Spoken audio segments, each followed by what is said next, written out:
Good morning to all of you. देखिए chemistry में आपको सेकंड केमिस्ट्री पढ़ा रहे थे, इसमें आपको हैलो एल्केन और हैलो एरिन के बारे में। तो इसमें हैलो एल्केन के बारे में आपने पढ़ा, वो होता क्या है, उसके प्रॉपर्टीज आपको पढ़ाए थे। उसके बाद उसका यूजेज भी पढ़ा है। अब आपको पढ़ना है हैलो एल्केन यानी हैलो एरिन के बारे में जानना है। हैलो एरिन क्या होता है? हैलो एरिन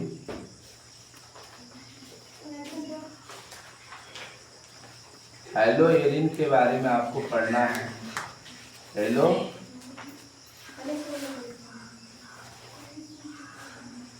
बेंजीन के हैलोजन व्युत्पन्नों को हैलो एरिन कहते हैं। अर्थात बेंजीन में उपस्थित हाइड्रोजन को अगर हैलोजन परमाणु द्वारा विस्थापित कर दिया जाए तो प्राप्त कार्बनिक जो व्युत्पन्न होते हैं वह हैलो एरिन कहलाते हैं। क्या कहलाते हैं? Halo arene. अर्थात कह सकते हैं the derivative of halogen compound of benzene is called halo arene. Halo arene जो होता है इसका जनरल फार्मूला होता है ArX होता है। ArX अगर हैलोजन यानी एटम जो होता है अगर बेंजीन रिंग में अगर जुड़ जाए तो उसको हैलो एरिन प्रोडक्ट कहेंगे। इसको क्लोरो एरिन के नाम से जानेंगे। इसका आईपीएसी नाम होगा क्लोरो एरिन, IUPAC हो गया, नेम हो गया। अगर इसका कॉमन नेम लिखना हो, कॉमन नेम, तो क्या लिखा जाएगा? इसको बेंजीन क्लोराइड कहते हैं। बेंजीन क्लोराइड कहते हैं। बेंजीन क्लोराइड हो जाएगा। अगर इसी तरह अगर ब्रोमीन जुड़ जाए तो इसको आप आईपीएसी में ब्रोमो एरिन कहेंगे। और इसका कॉमन नेम लिखना होगा तो बेंजीन ब्रोमाइड कहेंगे। बेंजीन ब्रोमाइड कहते हैं। इसी तरह आप अब देखिए तो ये हैलोजन परमाणु है, fluorine, chlorine, bromine, iodine X के स्थान पर कहीं भी आप ऐड कर सकते हो। तो ये सिंगल जुड़ा है तो इसको मोनो पढ़ सकते हैं, मोनोक्लोरो एरिन के नाम से जानेंगे। अगर दो जुड़ा हो तो क्या लिखा जाएगा? डाई लगा कर लिखते हैं, लेकिन पोजीशन के हिसाब से इसमें नामकरण करते हैं।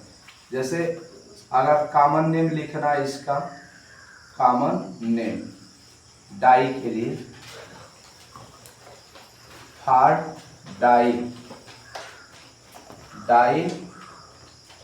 Halo arene. Di halo arene के लिए आपने पढ़ा भी है 1 नंबर से 2 नंबर से 1 नंबर और 6 नंबर से ऐड हो तो इसको आप आर्थो लगा कर लिखते हैं। क्या लगा कर लिखते हैं?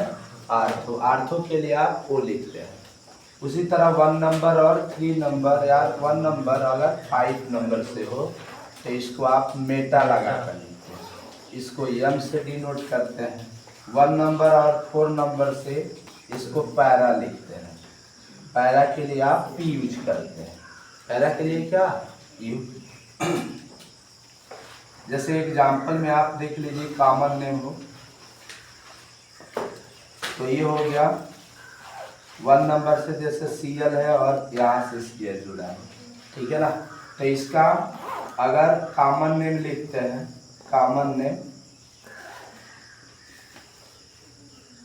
तो कॉमन नेम लिखते समय आर्थो पोजीशन लिखेंगे। क्या लिखेंगे? आर्थो। और उसके बाद आर्थो बेंजीन डाइक्लोराइड लिखेंगे। Dichloride, ortho dichloride. लेकिन इसका आईपीएसी अगर नेम लिखना हो तो नंबरिंग करके लिखते हैं। 1 नंबर से और 2 नंबर से, 2 जगह से जुड़ा है तो इसीलिए इसको 2 बार आया तो डाई और Cl को क्लोरो लिखेंगे। अब पूरे रिंग को हम क्या लिखेंगे, एरिन लिखेंगे, ठीक है ना। इसी तरह अगर मान लीजिए यहाँ पर 1 नंबर से ब्रोमीन जुड़ा है, 4 नंबर से ब्रोमीन जुड़ा है, तो इसको क्या लिखा जाएगा, पैरा बेंजीन डाई ब्रोमाइड लिखा जाएगा। लेकिन वही आईपीसी नाम लिखना हो तो इसको लिखा जाएगा 1 नंबर और 4 नंबर डाई ब्रोमो एरिन लिखा जाएगा। इस तरह का ये इसका आईपीसी नाम लिखना। प्रीवियस वीडियो में ये सब बता चुके थे, लेकिन आपको यहाँ पे प्रोडक्शन मेथड पढ़ना है कि हैलो एरिन को कैसे प्रोडक्ट करते हैं। आइए आपको पढ़ाते हैं production method of production methods of halo arene. Halo arene के बनाने की विधियाँ। हैलो एरिन के बनाने का है या विल्सन का है की विधियाँ। हैलो एरिन के बनाने की कौन कौन सी विधियाँ हैं, अनेक मेथड्स हैं। पहला नंबर आइए आपको पढ़ाते हैं हैलोजनीकरण, जिसको हैलोजेनिफिकेशन कहते हैं। हैलोजेनिफिकेशन, हैलोजनीकरण क्या होता है, इसमें लुईस अम्ल कहते हैं। लुईस अम्ल में एल्युमिनियम क्लोराइड भी होता है, आयरन क्लोराइड भी होता है। लुईस अम्ल की उपस्थिति में अगर बेंजीन हैलोजन परमाणुओं के साथ अभिक्रिया करता है तो हैलो एरिन देता है। जैसे बेंजीन का सूत्र ये हो जाएगा C6H6 इसका फार्मूला है। अगर इसका X2 हैलोजन, ये क्या है, हैलोजन एटम्स के साथ अगर रिएक्ट कर दिया जाए किसकी उपस्थिति में, एल्युमिनियम क्लोराइड या आयरन क्लोराइड, इसको लुईस एसिड के नाम से जानेंगे। अब रिएक्ट होता है तो देखिए इसका एक मेन प्रॉपर्टी हैलोजन हाइड्रोजन से ज़्यादा एक्टिव होता है। तुरंत जितने इसमें 6 हाइड्रोजन है, 6 बार ये हाइड्रोजन को रिप्लेस कर सकता है। तो यहाँ पर एक हाइड्रोजन जहाँ पर आकर ऐड होता है तो यहाँ से हाइड्रोजन रिमूव हो जाता है और यहाँ से हाइड्रोजन और X आपस में रिएक्ट होकर HX बना लेता है, यानी HX हैलोजन एसिड इसको कहते हैं। क्या कहेंगे, और इसको हैलो एरिन कहते हैं। ये तो मैकेनिज्म था आपका, मैकेनिज्म का मतलब होता है क्रियाविधि। जिस तरह गणित में फार्मूला होता है उसी तरह इसमें फार्मूला हो गया। अब आइए इसका एग्जाम्पल बनाते हैं। आप लिख सकते हैं यहाँ पर Cl2 से अगर क्रिया करा दिया जाए AlCl3 तो ये क्या बन जाएगा, ये बेंजीन रिंग में क्लोरीन जोड़ दीजिए और यहाँ पर HCl बना दीजिए, हो जाएगा ना। इसको क्लोरो एरिन कहेंगे। क्या कहेंगे, मोनोक्लोरो एरिन भी पढ़ सकते हैं, एक है तो, ठीक है ना। इसी तरह आप ब्रोमीन की भी क्रिया करा सकते हो, आप फ्लोरीन की भी क्रिया करा सकते हैं, आयोडीन की भी क्रिया करा लेंगे। अब यहाँ पर सेकंड नंबर प्रयोगशाला विधि, लेबोरेटरी मेथड में कैसे इसको प्रयोगशाला विधि से इसको कैसे तैयार करते हैं, जिसको इंग्लिश में लेबोरेटरी मेथड या लैब मेथड कहेंगे।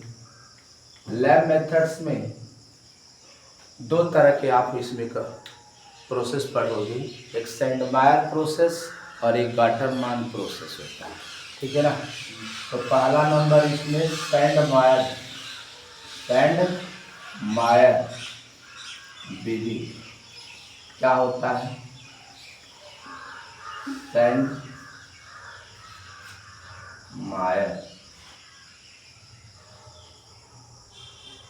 प्रोसेस।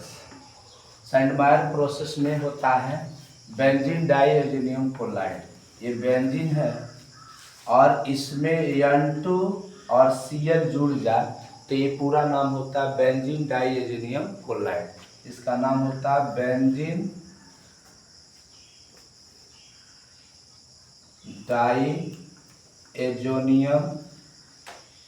क्लोराइड।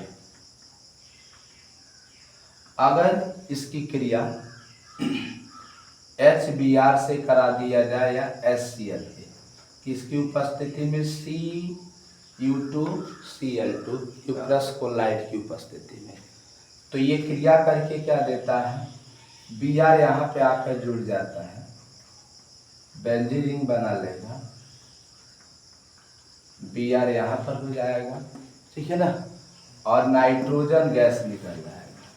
कौन सा गैस निकलता है, और यहाँ से H है और यहाँ से Cl है, मिलकर क्या होगा, HCl हो जाएगा। देखो ये हेलोएरिन प्राप्त हो गया, ठीक है ना, कौन सा, हेलोएरिन। इसको ब्रोमोएरिन कहेंगे, क्या पढ़ेंगे, ब्रोमोएरिन। ये नाइट्रोजन गैस होता है। इसमें दूसरा गाटरमान अभिक्रिया, इसको सैंडमायर अभिक्रिया के नाम से भी जानते हैं। तो केवल इसमें क्यूप्रस क्लोराइड है तो उसमें खाली कॉपर अगर प्रेजेंट हो जाए, डाइएजेनियम बेंजीन डाइएजेनियम क्लोराइड के साथ अगर HBr हो या Cl हो, आपस में क्रिया करते केवल कॉपर के प्रेजेंट में, तो समझ जाना उस प्रोसेस को हम क्या कहते हैं, गाटरमान रिएक्शन कहते हैं। गाटरमान रिएक्शन ये हो जाएगा, फार्मूला वही रहेगा, N2Cl प्लस HBr लिख लीजिए, गिव्स Cu।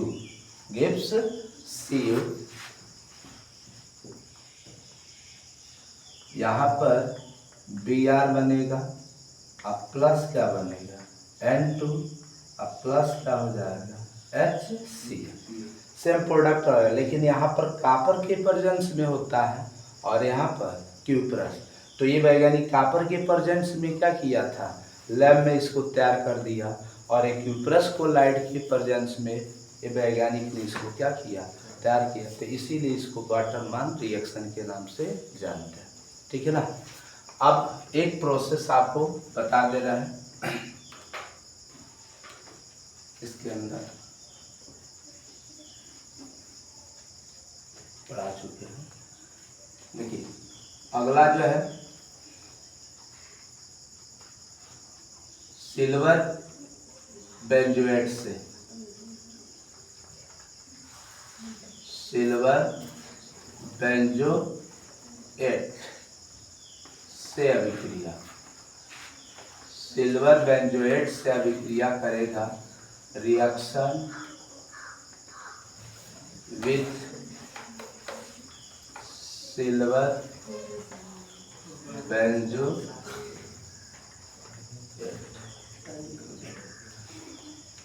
सिल्वर बेंजोएट से अगर क्रिया कराना हो तो कैसे कराएंगे, सिल्वर बेंजोएट का सूत्र क्या हो जाएगा, बेंजीन रिंग में अगर